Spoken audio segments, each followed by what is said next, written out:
Hola a todos et bienvenue dans cette nouvelle vidéo de grammaire dans laquelle on va parler des formes de la obligación en espagnol, c'est-à-dire les formes de l'obligation personnelle et les formes de l'obligation impersonnelle.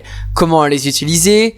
Plutôt forme de l'obligation personnelle ou plutôt la forme de l'obligation impersonnelle? C'est ce qu'on va voir tout de suite dans cette vidéo. Jingle!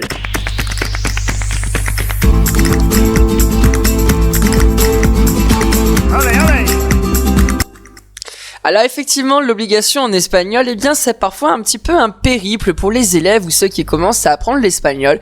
Et pourtant, on va voir que le français, pour le coup, eh bien n'est pas si lointain que sa chère cousine, la langue espagnole. On va voir ça tout de suite maintenant.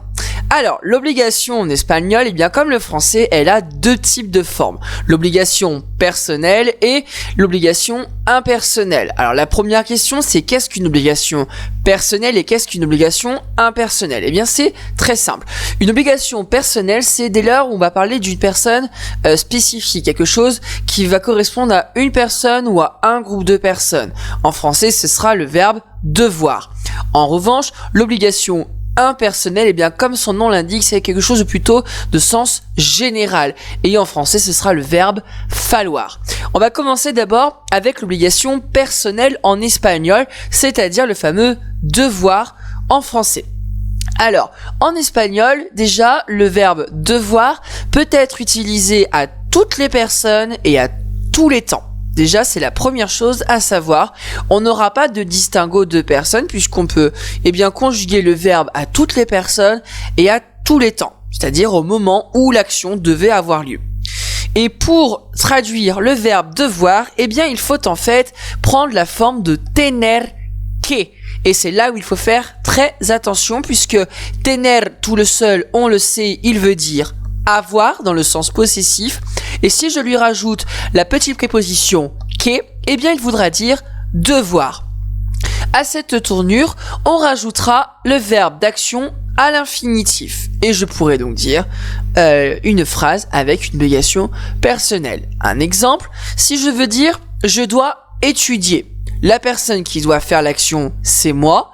Ma phrase est au présent de l'indicatif. Je vais donc conjuguer mon verbe tener à la première personne du singulier, personne yo, et au temps présent de l'indicatif. Ce qui nous donne tengo que estudiar.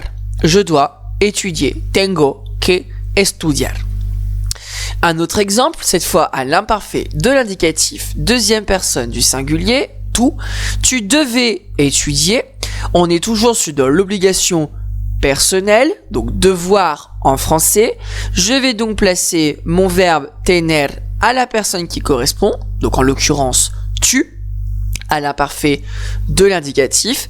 Tenías que estudiar. Tenías que estudiar. Ici, je vais donc avoir une tournure de l'obligation personnelle, devoir, tener que, à l'imparfait de l'indicatif, deuxième personne du singulier.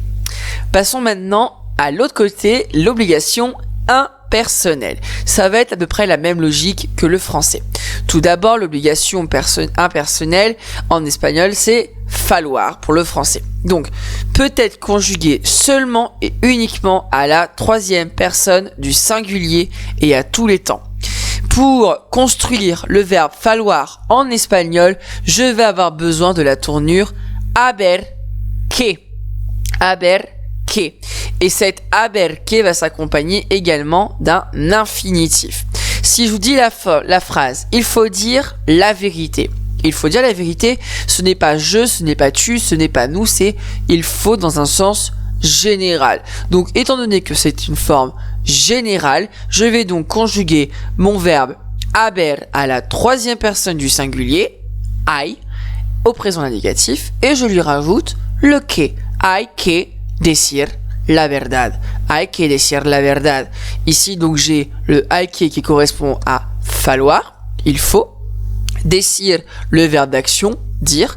La vérité, la verdad. Hay que decir la verdad. Autre exemple, cette fois avec un imparfait de l'indicatif, il fallait le faire. Alors là, attention, on va avoir une enclise qui va avoir lieu. Había que hacerlo. Había que hacerlo. On est toujours sur un haber que. Donc, automatiquement, je ne peux que le conjuguer à la troisième personne du singulier, autant qu'il correspond à l'action, donc en l'occurrence l'imparfait de l'indicatif, et donc je vais compléter ensuite par le verbe d'action, ici hacer, et je rajouterai le petit pronom lo pour dire le, et je le soude à la fin de mon verbe, c'est ce qu'on appelle l'enclise. Había que hacerlo. Voilà, c'est tout pour cette vidéo de grammaire. J'espère que l'obligation pour vous n'a désormais plus de questions et de doutes. Je vous laisse donc vous abonner à la chaîne afin de profiter des prochaines vidéos. N'hésitez pas à activer les notifications et moi je vous dis muchas gracias y nos vemos. Hasta la próxima. Adiós.